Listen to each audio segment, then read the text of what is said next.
The big guy's back. Mr. President, how are you feeling, sir? How are you feeling, sir? I'm great. I like Connecticut. How you doing, Joe? Smoking Joe's keeping the hoax alive, but his team's not feeling it. They're freaking out that Biden's library isn't going to open when he's alive to see it, and may never open. Joe's own donors say they're not giving him a dime. He even lowered his speaking fee, but after all these books came out, no one wants to book him. Here's why. It is a scandal. Yes. It is without question, and maybe even worse than Watergate in some ways. Right. Because Richard Nixon was in control of his faculties when he wasn't drinking. Worse than Watergate was a running joke during the first Trump term, but after Biden, now the joke's on them. If Bidengate is worse than Watergate, Tapper's one of the plumbers. Jake's confessing to a crime but won't apologize. Do you feel that you owe the American people an apology for slightly dropping the ball with this, and not just to Lara Trump? I feel like I owe the American people an acknowledgement that I wish I had covered the story better. Why does Tapper sound so lawyered up? I'm not going to apologize, but I'll give an acknowledgement? Maybe he's hearing what we're hearing. The Biden investigation's off to a strong start. Jake's defense? Being stupid isn't a crime. I think that we need to be skeptical of everything that we are told by people in power. And I mean, that obviously should be the mantra of being a journalist to begin with. If your mother tells you she loves you, get a second source. Right. But we just need to remember that. Like, politicians lie. White Houses lie. Power is an aphrodisiac. And we just need to all remember that and not take at face value anything that we're told. Jake's been in the business for 3 decades, and now he notices politicians lie. He knew the whole time politicians lie. He just went along with hiding Biden's. But let's just go along with this for argument's sake, okay? Jake just admitted he missed the biggest story of the century. Tapper basically admitted he's blind because Watergate was a secret. There was no video. Reporters had to crack it. Bidengate was on TV every day. Aren't news anchors supposed to know the news before the public? Tapper is saying the public knew the news before he did. Journalists can't be the last ones to know the scandal. That means they're not a journalist. Tapper should resign. If you missed Bidengate or you covered it up, what else did you miss? What else did you cover up? The border? Epstein, the lab leak? Democrats are like the suspect that goes, yep, officer, you got me, I did it, and thinks he's just confessing to a single crime. And there's like a dozen other crimes with his fingerprints all over them that detectives can easily connect to him. Politicians lie, right, Tapper? So the Afghan pullout wasn't Trump's fault. The Democrats probably were just importing new voters over the border. And maybe Trump didn't sleep with Stormy. This is only the beginning. The FBI is opening up an investigation into the cover-ups of the White House cocaine, the DNC pipe bomb, and the Supreme Court abortion leaks. The last 4 years, one big cover-up. Comer told us the other night that he's already subpoenaed Biden aides to come in for depositions, and he'll be issuing subpoenas to Hunter and Dr. Jill, too. Sometimes when you confess to a crime, you feel better. A big weight is taken off your shoulders. Liberal philosopher Sam Harris said, I'd destroy democracy to beat Trump.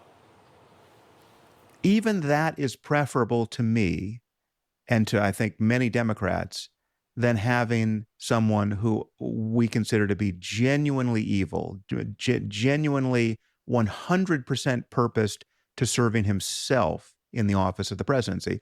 I would rather have a president in a coma where the duties of the presidency are executed by a committee of just normal people. So the conspiracy that Biden wasn't running the country wasn't a conspiracy. It was their strategy. It's all coming out. Democrats wanted a brain-dead president with a shadow government and campaigned on saving democracy. If Joe had somehow won, unknown Biden handlers would have run the country.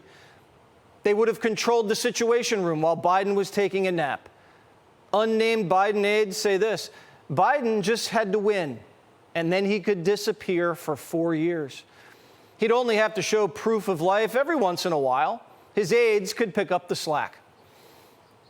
And they just told you Trump was Hitler to justify beating him by any means necessary. That means lying to you, arresting him, maybe even shooting him. Because if they covered up Biden, why wouldn't they cover up Butler? This was a shady crew. But these aides were not even Senate-confirmed aides. These are White House aides. These were unelected people. And one of the things that really, I think, comes out in our reporting here is that if you believe, and I think a lot of these people do sincerely believe, that Donald Trump was and is an existential threat to democracy, you can rationalize anything, including sometimes doing undemocratic things, which I think is what this person is talking about. To themselves, they never thought Trump was a threat to democracy. He was just a threat to win back the White House. If Trump won, he'd catch him lying and stealing. There's motive. Trump wasn't running on anything radical. Drill, baby, drill. Close the border. Men and women are different. It's common sense. Meanwhile, Democrats are making no sense. Jazzy Crockett says, my president's not brain dead, yours is. It is time for Republicans to start calling him out and start questioning his mental acuity and whether or not he is equipped to serve mentally. The New York Times just reported this: if politicians were animals, Democrats wouldn't last one day in the wild. The paper interviewed over 200 swing state voters, and they said Republicans are apex predators, like lions, tigers, and sharks, beasts that take what they want when they want it. Democrats are typically tagged as tortoises, slugs, or sloths, slow, plodding, passive. They're deer in the headlights. Debbie Diamondhand says, don't call me an animal. I'm not focused on the animals that some New York Times reporter compares the political parties to. My constituents are human beings. So I'm focused on the humans I represent, not, animal comparisons. I will tell you, it was the voters who were making the comparison with animals, and this was a focus group. It wasn't the New York Times reporter coming up with these labels. This was a Democratic-led focus group. Democrats are on a suicide mission just to stop Trump. The Obama pod bros are freaking out that they're on the wrong side of history. Democrats are in a huge bit of trouble. Like this, it's just, there's no way to look at this without recognizing the massive scale of our problems. We are losing ground with the fastest growing parts of the population, younger voters and Latinos. And that is a party that can win an election every once in a while if the stars align correctly.